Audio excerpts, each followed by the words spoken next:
What's happening, y'all, man? It's your boy, Real Coach Rude, and I'm in my favorite spot, man.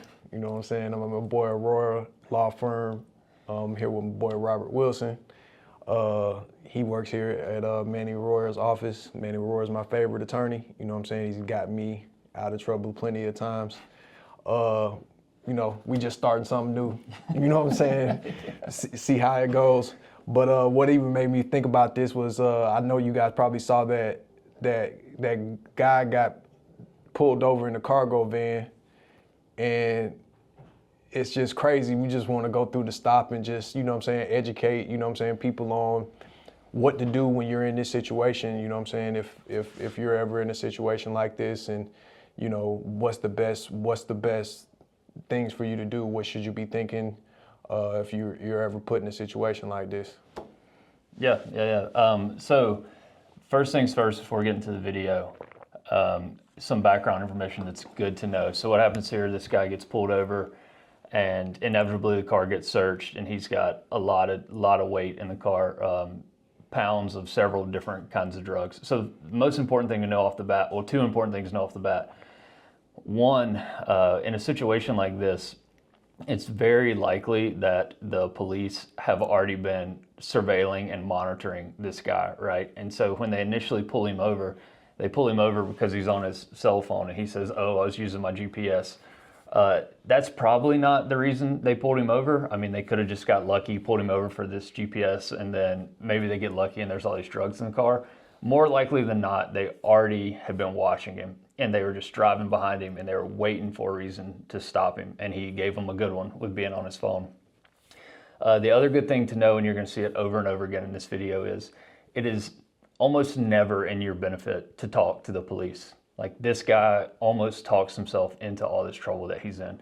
So, in other words, shut the fuck up. You're not gonna talk your way out of trouble. You're not talking your way out of trouble.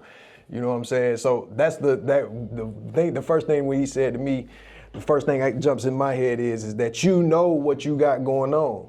You know what you're driving around doing. I don't know what you're doing. You know what I'm saying? That's what this conversation for. Whatever you're doing, you know what you got going on. So if you're going into that situation and you know what you got going on, approach the situation like that. You know what I'm saying? Like, approach the situation automatically assuming they're onto me.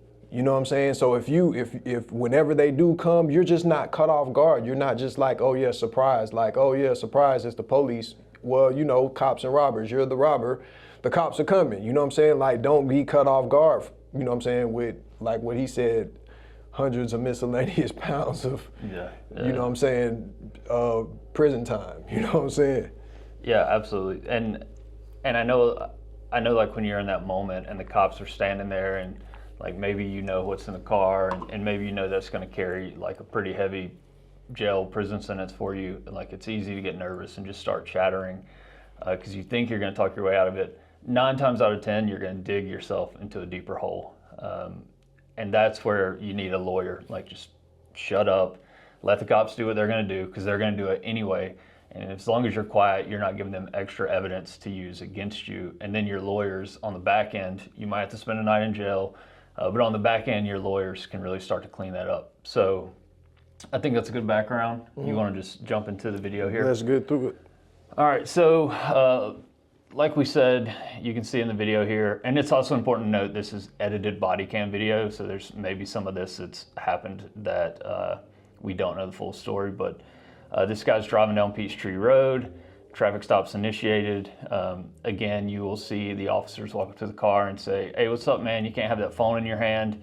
And he's actually still holding the phone when they pull him over. So right there, the cops have a reason, a legal reason, to stop him, even if it's not the real reason they pull him over. So hold on, I just want to make sure something real quick. Once the vehicle is in park, you can have the phone in your hand, correct? Yeah, for sure. Yeah, once the vehicle is parked, I guess technically you could have the phone in your hand. But in a situation like this where they're pulling you over and the first thing the cop says is, "Oh, you can't have that phone in your hand," like, it's just a bad look to have it in your hand. Right. You know? No, because the only reason why I'm asking that is because if I get pulled over, the first thing that I'm going to do, my reaction, the first thing that I'm going to do is, as soon as I put it in park, I'm either FaceTiming my wife If she doesn't answer the phone, I'm FaceTiming my mom. If she doesn't answer the phone, I'm calling Manny. That's my progression. You know what I'm saying? Whenever it's a case where, you know what I'm saying, I feel uncomfortable, like if I'm traveling, I'm out of town or anything like that, and I feel uncomfortable where I'm at and what position I'm in, you know, like the first thing that I'm gonna do is I'm gonna try to pull over to a place that's comfortable. You know what I'm saying? Like this side of the road right here where he just parked at, you know, I wouldn't have stopped right there. You know what I'm saying? And you know, is that illegal to try to find a more comfortable place? You know what I'm saying? To pull over at? Yeah. So it really depends. And unfortunately, it depends comes down to the discretion of the cop, right? So I think if you're uncomfortable with the situation, the smart play is to, like, first of all, do not speed, do not do anything that looks like you're trying to elude the police. Maybe a good idea would be to put your warning flashers on, go slow, make sure the cop is staying with you, you know, the whole way, and then just pull over when you feel safe. Technically, by the law, I think they could probably charge you with misdemeanor fleeing from the police there. But again, that's where, like, your lawyer is going to be able to come in and say, come on, he wasn't fleeing from you. He just wanted to find a safe spot. Now, if they hit the blue lights and you, like, punch it, you know, and you're really trying to get away from them, yada, yada, yada, and then eventually you pull over somewhere, they're probably going to charge you with felony fleeing. And that is a tough thing to be charged with, because under Georgia law, that carries a mandatory 1-year jail sentence. It can't be probated, it can't be suspended. You got to do a year in jail. So if you are truly, and that's consecutive. Yeah, like that's going to run, period. Like there's nothing they can do about it. And so if you are uncomfortable and you want to get somewhere safe, one, I wouldn't advise that. I would just pull over right away. But if you really wanted to do that, I would say do it in a way that gives the police a lot of comfort. Like, go slow, indicate that you're trying to find somewhere safe. Right. And so I think, just even for me, like, that's the way I'm thinking about it. Like, okay, so you moving around, you doing whatever you're doing, so you're on offense or whatever. But then as soon as you see the blue lights, or as soon as you pass the police, as soon as you know or you got the feeling that you're about to get pulled over, you should go into defense mode, which is, I need to do everything that I can to put myself in the best position that I can so that my lawyer has exactly what they need in order to represent me in the way that I need to be represented. You know what I'm saying? Like, not me trying to figure out how to get myself out of this situation, but me trying to put myself in a situation that my lawyer can help me out. You know what I'm saying? Help me to get out of this situation. You know what I'm saying? If I'm doing something wrong. Yeah, absolutely. So that's why I'm saying that if okay, you already caught me dead to the wrong using my phone. All right, so that's already there. All right, so if I have a couple of extra seconds to get myself up here to this parking lot, you know what I'm saying, make a phone call, because if, like, the way that he's driving, I'm not gonna call my wife or my mom. I'm calling Manny. Yeah. You know what I'm saying? Like, I'm immediately like, hey, check this out. You know what I'm saying? I need you to come to Fulton County. I'm gonna be up there. You know what I'm saying? Yeah, absolutely. Yeah. I've done this before, like, and he'd be like, all right, I'll be there. You know what I'm saying? Yeah, for sure. And so that's the reason why I'm saying it. So you got to figure out that balance. You got to figure out the temperature of what the situation is. You know what I'm saying? If it's 6 cars and you surrounded by 6 cars, yeah, you probably just need to go ahead and just pull over right there. Yeah. But you know, if this was just a traffic stop, which it kind of does look like it's just a traffic stop, because if they knew what was going on, I feel like this would be more of a task force. As soon as they pulled him over, I feel like task force immediately steps in. And there, I didn't see really, this didn't look like a task force job as you get further into the video. Yeah. So that's a good segue. So first of all, the officer walks up and he says, hey, you can't have that phone in your hand, yada, yada, yada. And then the thing that happens in 90% of cases like this happens. Before I ever watched the video, I could have told you that this is what's going to happen. Officer walks up to the window, says, hey, you can't have your phone in the hand. He gives you the reason he legitimately pulled you over, because you can't have your phone in your hand. And then the next thing out of his mouth is, and hey, you've been smoking. It smells like weed in here. It's over with. It's over with. Oh, it's over with. Probable cause, baby. Probable cause, exactly. So the important thing to know about being in a car, your Fourth Amendment rights to privacy and protection, everything, they come way, way down because you kind of signed a social contract when you get in a car to say, hey, I'm going to move the right way. So when police smell marijuana in the car, that all of a sudden gives them a reason to search the car, right? And so don't drive with weed in your car. Don't drive after you smoke. Don't give cops... It's easy. Yeah. Don't give cops a reason to pull you over and search your car for weed. I mean, that's an easy thing to do. If you're dead to the wrong, why be in a car where you just smoke weed or you have an open package of, you know, and the craziest part about it is you get into the video, it's like, it looks like it's a pretty strong weed too, you know what I'm saying? It's like... Yeah, it's boxed up, it's in a plastic tote, Well, no, the drugs that was in the bag looked like they were packaged up so where you really couldn't smell anything, but I'm talking about like the bag. We get along in the video. So already this guy, as soon as he gets pulled over, he's doing a lot of the wrong things, right? Yeah, he's talking to the cops. He wasn't in park. He's just like clearly nervous. He's chattering with the cops. Like he's giving them all these reasons to think, oh yeah, like I'm up to something. He handed him his phone unlocked. Yeah, don't do that. Ever. Have this, and also if you're totally off topic, but if you have an iPhone and you have the choice between a 4-digit code and a 6-digit code, always have the 6-digit code. It makes it so much harder to get into. So have the 6-digit code. I want you guys to understand this. When he handed him his phone unlocked, that officer is not going to let that phone go back and lock. Once he voluntarily handed him his phone. That police officer is not going to let that phone lock. Everything that is in that phone is 100% evidence. All text messages, all phone calls, all of that is 100% evidence. The second thing that I said to myself, like, what is up with this guy, is why did you do the job? Like, why did you do his job for him? I don't care what he said. Like, he could have told you, like, oh yeah, you know what I'm saying, I just got off the phone with your mom. You know what I'm saying? I told her that I was about to pull you over.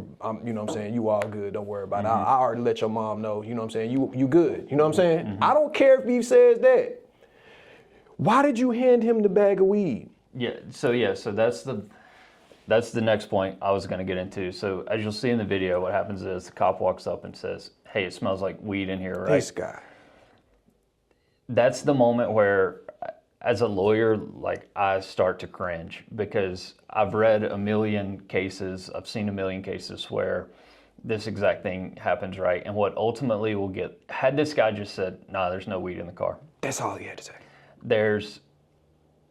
There all of a sudden you have an instance where a lawyer has something to work with because then if they start to search the car, even if they're right and they legally search the car, what happens then in court is you go to a hearing to say, hey, you illegally searched this car, and the state then has the burden to prove that the stop was legal, that the stop was legit, right? And so they would put on evidence to say, oh, we rolled up to this car and it smelled like weed, and I don't know, the driver looked nervous, et cetera, right? Like they're gonna give reasons why they searched the car.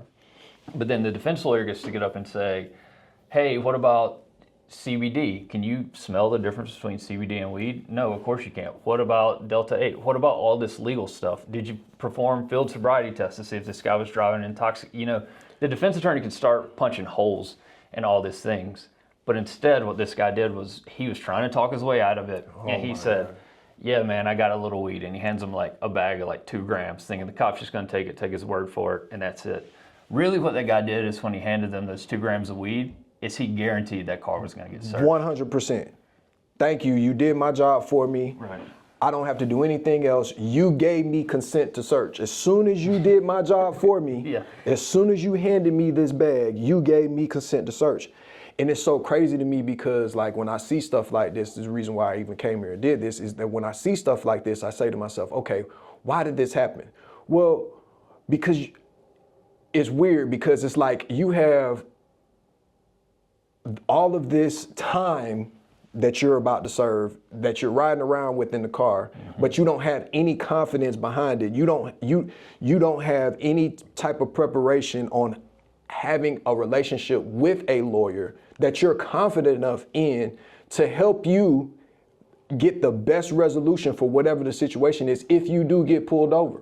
Because if you had that relationship, you would know like, okay, I'm pulled over, it's time for me to shut the hell up and let these people do their job. At the end of the day, you let them make the mistake. But as soon, no matter, you did two things here.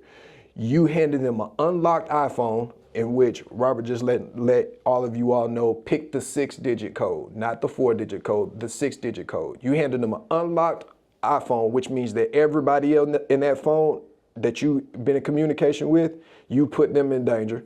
That's number one. Then number two, you did their job for them. As you said to yourself, oh, I'm finna get myself out of this. I'm gonna keep it real. This is when keeping it, that Dave Chappelle, when keeping it real goes wrong.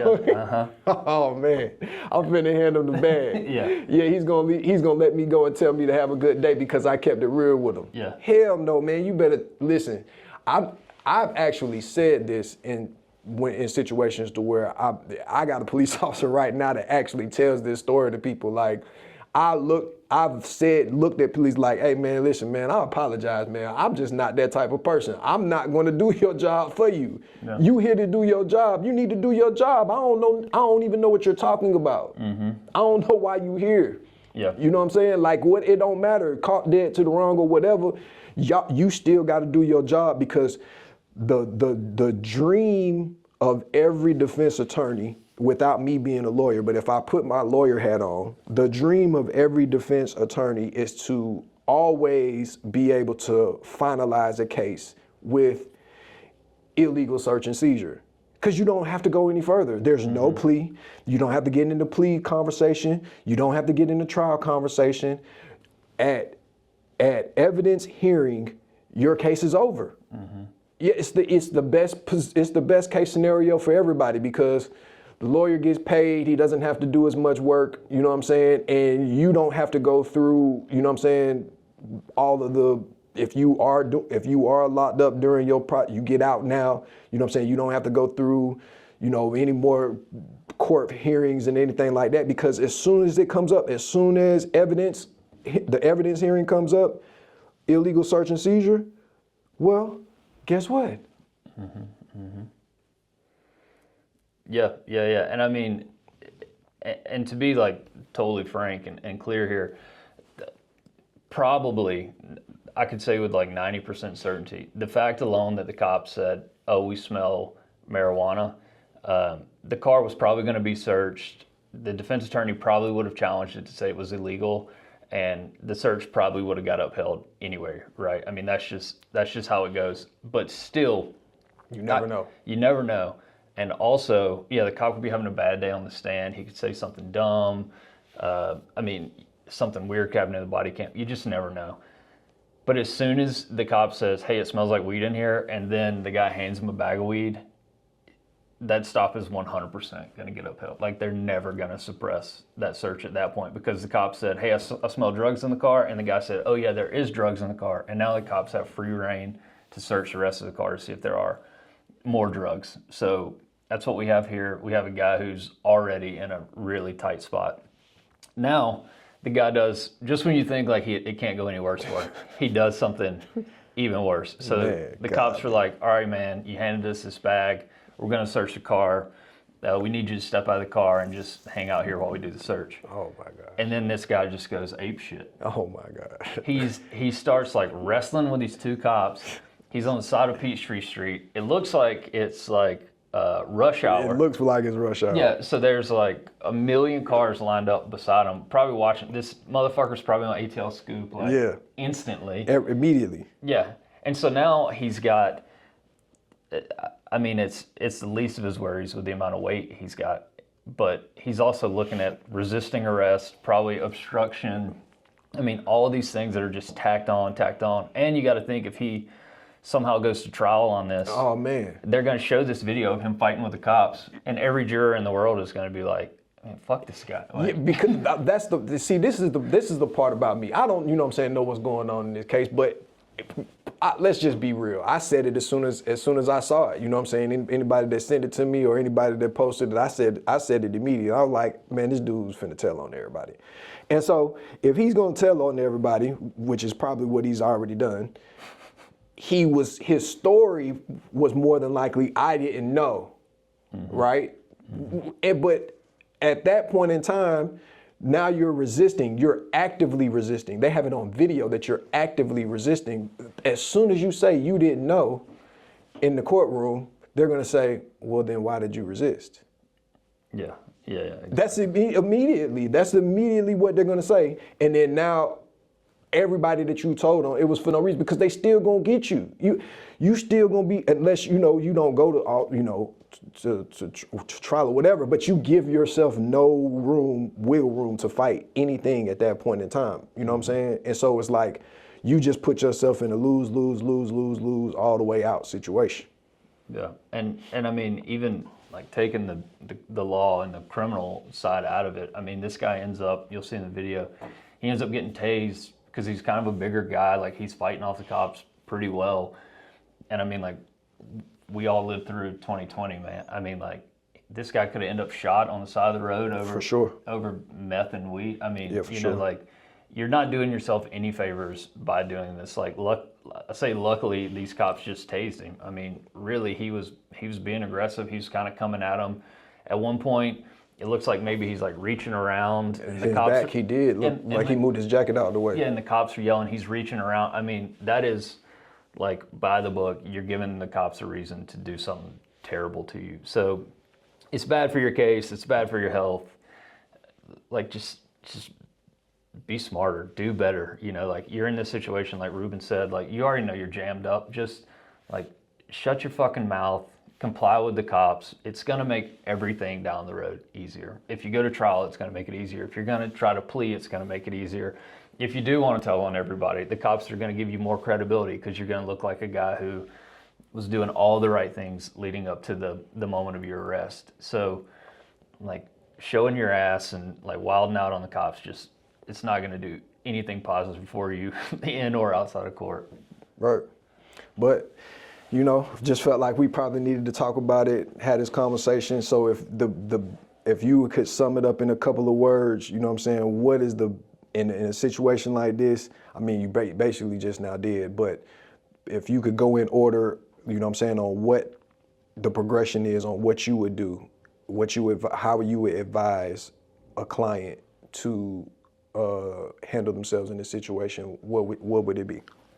Yeah, I mean, like I always tell people, it seems very, very simple, but it's the truth. Just like have a basic knowledge of what your rights are and then use them. Like when this guy sees blue lights, just pull over right away, comply immediately. Don't give the cops a reason to, you know, treat you in some sort of way. Just pull over immediately. Cop rolls up to the car and they say, hey, you got your phone in your hand? Oh, yes, sir, I do. Maybe they write you the ticket and move on. Cop says, hey, it smells like marijuana in here. Is there any marijuana in the car? I'm sorry, sir, I don't want to talk to you about this. They say, okay, well, we're going to search the car. All right, that's fine. They say, we're going to get you out of the car. All right, that's fine. Stand there, let them do their thing. They're probably going to arrest you. Let them arrest you. Let them do all that. But you haven't given them anything other than the evidence that they were going to have anyway by searching the car. You haven't told on yourself. You haven't told on anyone else. You're just complying with them. And then on the back end, that makes the job so much easier for a lawyer because now all you have to fight is just the case. All you have to fight is just the drugs. You don't have to fight why the client said this, why the client was being an asshole, why the client fought the cops. So really, I know it is like counterintuitive to everything you see on TV or hearing songs or movies or whatever, but just the more respectful, gentle, and quiet you can be, the better your case is going to go. Right, because the number one thing that they have to do is they have to establish a burden of proof. And the best way for you to stop that from happening is to allow them to make a mistake. That's like the, you know, major thing. Like the less you say, the less you do. Like this guy right here could possibly walk out with a way lesser, lighter sentence by not saying anything at all. You know what I'm saying? Like there is a possible corroboration of a whole story about, you know, how he just picked up the keys from the counter and was about to go pick up some food, you know what I'm saying? Some to go, something they just ordered to go. You know what I'm saying? Like there's so much more wiggle room that you have by not saying anything on the backhand side, as opposed to trying to try your whole case and situation right then and there on the street, you know what I'm saying? Because you feel like your negotiation tactics are, you know, supreme high level, you know what I'm saying? Like you're not gonna outthink the law enforcement. Like 9 times out of 10, like Robert said when we first started, they probably were already onto him. But even if they weren't, like, or even if they are onto you, you want to give them the least amount of leverage, you know what I'm saying, that they can use against you to prove that you were dead to the wrong. Yeah, absolutely. Yeah, the less evidence you can give them, the better. Yep. All right, man. Once again, man, it's your boy, Real Coach Rude, man. Sitting here with my boy, Robert Wilson at the Aurora Law Firm. Appreciate y'all tuning in. We'll see y'all next time. See ya.